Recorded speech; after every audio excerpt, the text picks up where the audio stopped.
Šiandien mes švenčiame Palmių sekmadienį. Kaip Evangelijose užrašyta, šią dieną Kristus įžengė į Jeruzalę. Žmonės klojo palmių šakas, savo rūbus Jėzui po kojų, tai buvo kaip raudonasis kilimas, kuriuo įžengė karalius į savo sostinę, į savo miestą. Kristus įžengė rodydamas pavyzdį, eidamas nuolankiai, visą kelią iki Jeruzalės jis keliavo pėsčiomis ir tik likus 2-3 kilometrams iki Jeruzalės jis užsėda ant asilo, rodamas nuolankumą, nusižeminimą, nes įžengė ne ant kovos žirgo, bet ant paprasto darbinio gyvulio.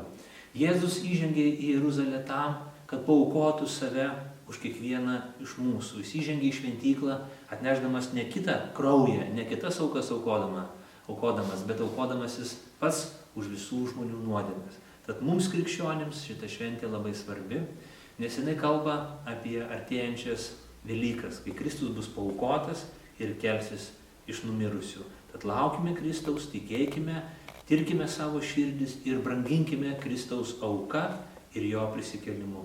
Te būna mumise gyvas Kristus, te tas Kristaus prisikėlimas reiškiasi per mūsų mintis, per mūsų žodžius ir per mūsų darbus. Ir te Viešpats laimina savo bažnyčią ir mūsų tautą Lietuvą.